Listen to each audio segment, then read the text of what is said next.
Bonjour à toutes et à tous, nous sommes le jeudi 19 juin 2025, il est 13h45, voici les titres de cette édition.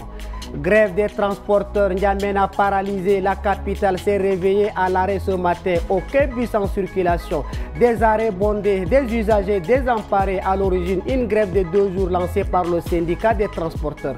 Reportage dans un instant. Explosion à Goudji, un an après, les blessures restent vives. 18 juin 2024, 18 juin 2025, un an jour pour jour. Après l'explosion meurtrière du dépôt de munitions du 2e arrondissement, les habitants de Goudji peinent à oublier. Bilan humain, dégâts et mémoire des victimes. On revient sur ce drame.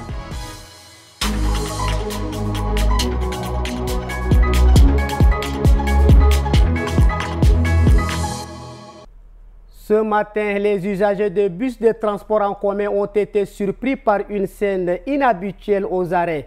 Plus aucun véhicule en circulation. Une grève de 2 jours a été lancée ce lundi par le syndicat des transporteurs. Conséquence, la galère est palpable sur les grands axes de la capitale. Ngambi Daniel et Abakar Lambert sont allés à la rencontre des usagers.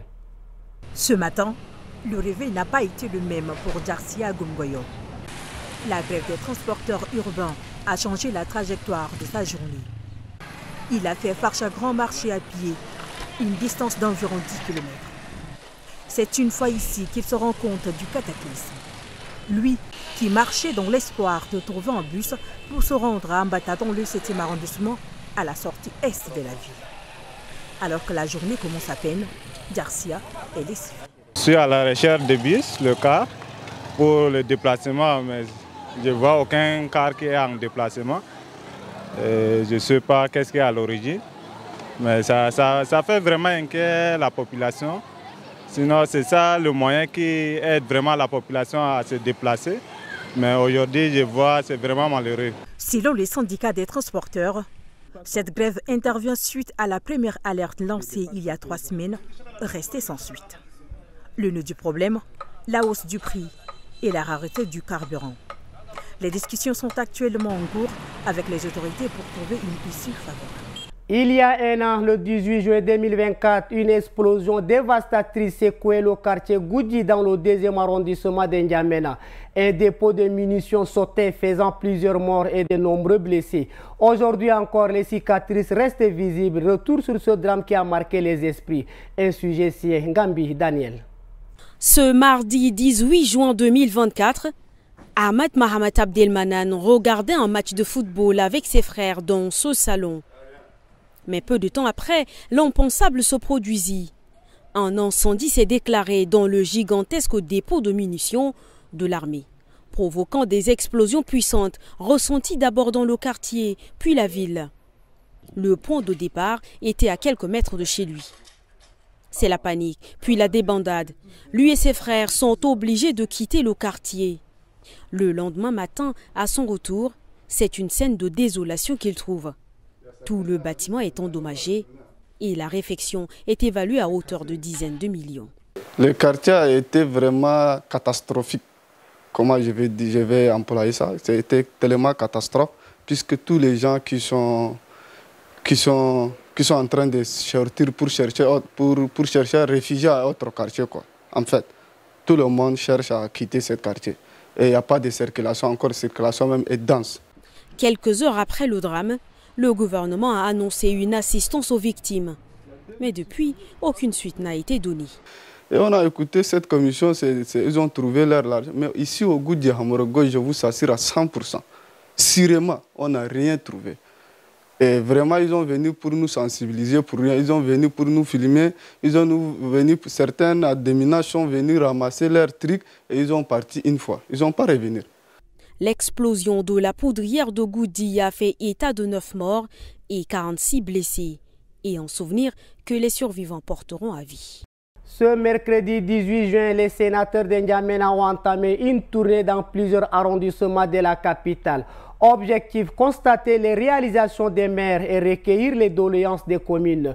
Yankingem Karine et Maxime Solmengar les ont suivis. S'enquérir des difficultés rencontrées par la population dans leurs arrondissements respectifs en vue de proposer des solutions appropriées au niveau national. Tel est l'objectif de cette tournée initiée par les sénateurs de la ville de N'Djamena. Wanglauna Foula Ibrahim et Mariam Ahmad Djemil. Hier matin, les 5 premiers arrondissements étaient à l'honneur. Au cœur des échanges, l'insalubrité persistante et la gestion des inondations.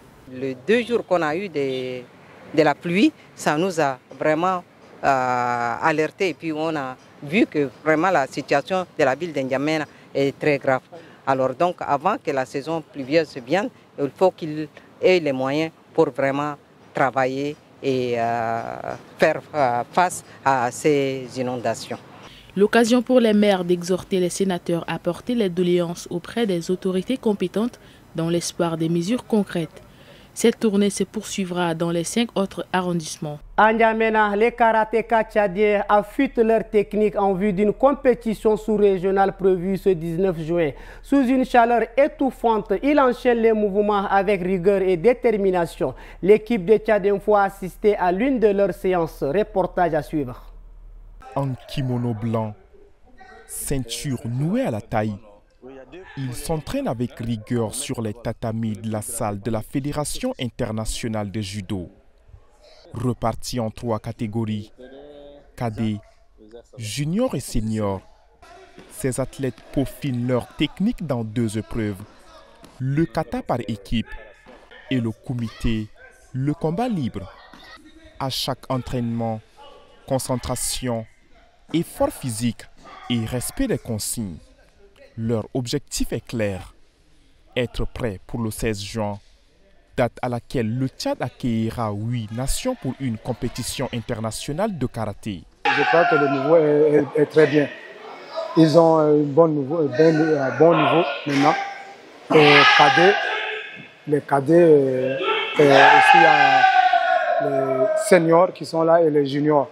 Tout le monde, leur niveau est normal. Je crois qu'avec le travail qu'on a commencé depuis janvier, et ils sont au top niveau quand même. La volonté et la détermination se lisent sur les visages, malgré des moyens limités. Le Tchad peut compter sur moi dès lors que je me suis engagé, c'est pour pouvoir relever le défi. Et j'ose croire que je ne vais pas décevoir les millions de Tchadiens qui seront là pour nous soutenir. Le coach lance un appel pressant aux autorités sportives et aux partenaires. L'organisation de cette compétition, une première de cette ampleur au Tchad, ne pourra se faire sans appui.